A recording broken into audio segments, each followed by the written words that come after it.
Last time we talked about strategies for calmly dealing with one another. I think today we should try to share our feelings. I don't indulge in such things. The diversion of the mind in such ways is not profitable to deduction. See what I have to deal with? He is an insufferable machine.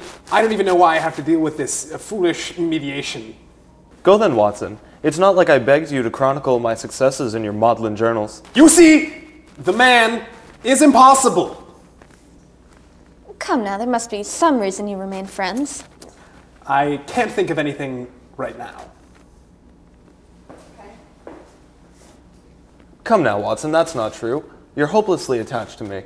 Why else would you spend Christmas Eve at Baker Street instead of with your wife, Mary? Do not bring my wife into this.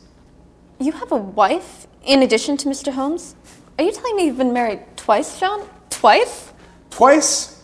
First off, my wife is dead now. Thank you.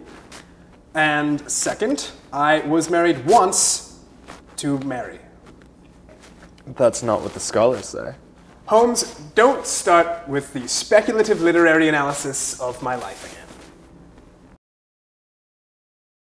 The details, Watson, the details don't line up. The timeline of your marriage is intrinsically flawed. Therefore, at some point, about some wife, you are lying. I believe you've been married anywhere between 0 and 6 times. Plus your relationship with Mr. Holmes. For the last time, Holmes and I are not married. I don't know why you insist on insinuating that. On the other hand, there are certain pieces of evidence that would point that way. That is enough of that, Holmes. I put up with enough of your irritating habits. I have no intention of ending up at the docks doing hard labor with Oscar, if you catch my drift. There is no truth there, and you're always the one saying you can't get ahead of the facts.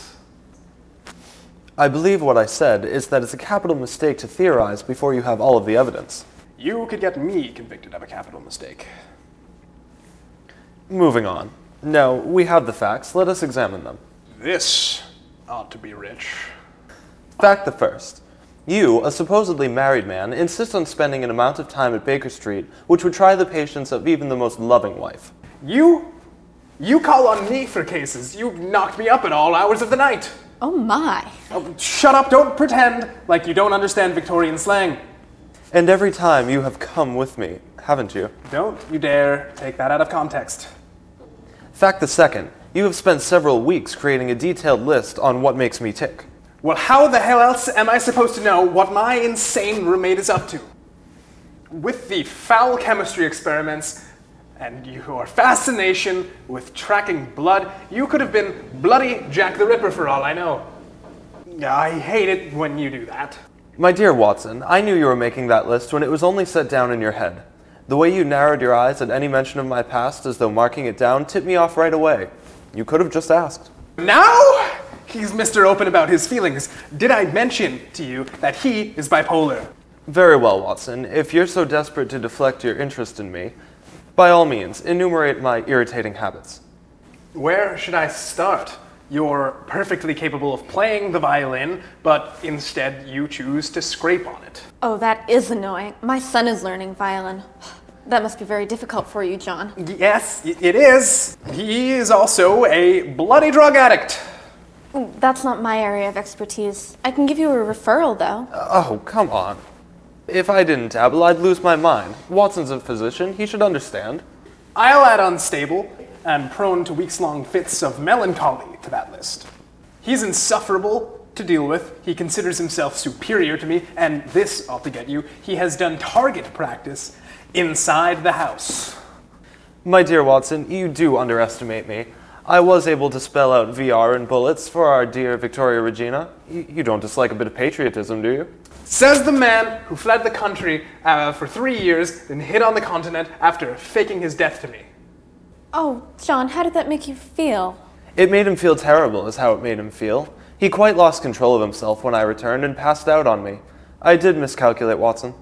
Oh yes, and then there was the time when you almost killed us testing one of your theories by lighting fire to a poisonous substance. And then when you tricked me into thinking you were lying dying with a tropical illness. And the time that you pretended you were writing to me from afar on a case when you were just down the bloody street.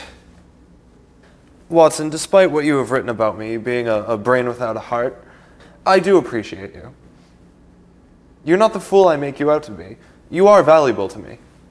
Would you like to tell John why? Well, Watson, you're a highly skilled physician and have attended to me many times. You're quite able to follow my logic, and you are, without fail, beside me with your trusted revolver. Well, thank you, Holmes. I've never heard you open up like that. Plus, he's bloody dashing. The women are all over him. I think it's the mustache. Holmes, you're simply infuriating! That is why you like me, though, John, isn't it? I did read your story about my death while in Switzerland. You called me the best and wisest man whom I have ever known, if I recall. I thought you said my versions of the stories were maudlin. They are, terribly. But you were my Boswell, and I couldn't have succeeded as I did without you. I know that no one would have read about my exploits if I were just a brain without a heart. It takes the human touch, something you possess in abundance, Watson, to grow in people's hearts. Well, thank you, Holmes. I am touched. And if you want to follow the Oscar Wilde lifestyle, you know A.C. Doyle's brother-in-law did write a series based on a gay thief and his sidekick. Holmes!